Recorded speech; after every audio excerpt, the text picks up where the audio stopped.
So yun guys, tuturuan ko kayo kung paano maayos nito. Sira na siya guys, sira na. First, tanggalin itong lock na to. Pag natanggal nyo na siya guys, natanggal na yung lock, tatanggal rin yung pin nya. Hugutin nyo ito ngayon, taas. Then para makita nyo kung anong sira, ito gaya nito, ito yung dila nya guys, then yung lock nya, naputol yung spring. Ngayon pag putol na yung spring guys, medyo complicated na ito ayusin, pero kaya pa naman eh. Kung meron kayong spring na kagaya nito, mas maganda, pero kung wala, may solusyon pa naman tayo guys. Ito yung spring, kailangan may gunting kayong ganito, i-clip nyo lang yan ng konti, then hanapin nyo yung hooker nya.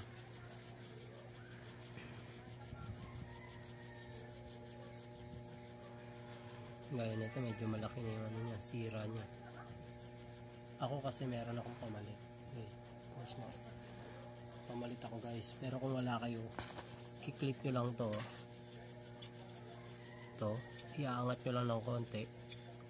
Minsan kasi putol to eh. Ito naman, malaki na masyado yung putol na kailang ayos na kasi ako nito. Kaya, hanap ako ng pamalit ko rito.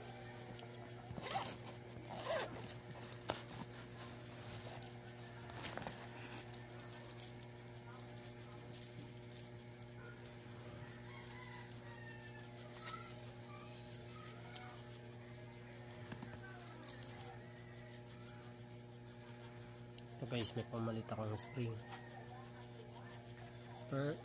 First nyung gagawin, pag ikakabit nyo yung spring, ilalagay nyo siya dito, yun yung spring. Then may bilog to dito sa gilid, kailangan nandyan na yan bago nyo siya ipasok dito. Yan guys. Then yung spring na to, ito din lagay ko.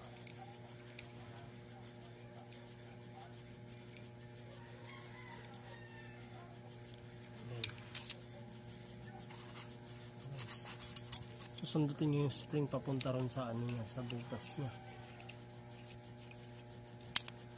Hindi makita sa video eh, pero may butas dito. I-shoot nyo siya dito sa pin. Yun guys.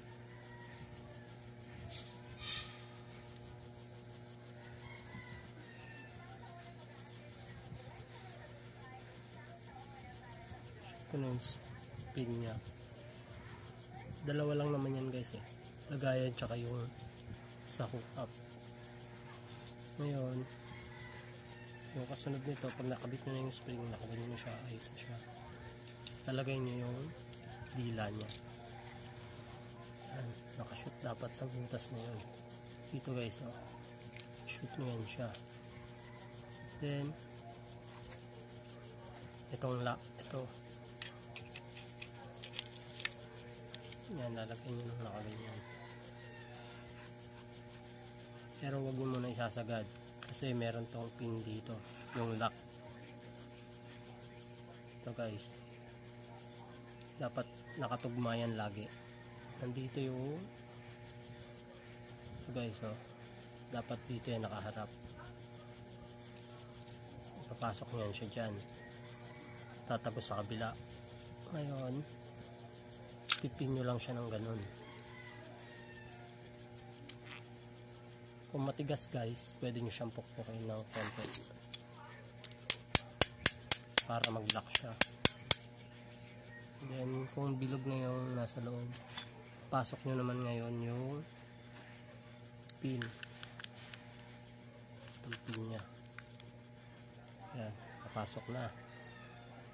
Tapos try nyo muna, huwag nyo munang idiin nyo lang tong pin, huwag nyo munang i-lock, testingin nyo.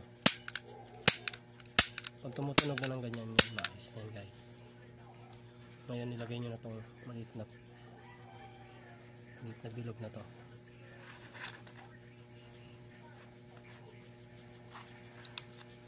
Yun, lock up na siya guys, okay na. Kanina sira yan, pero ngayon gumagana na to. Sana nakatulong. Hope you like it.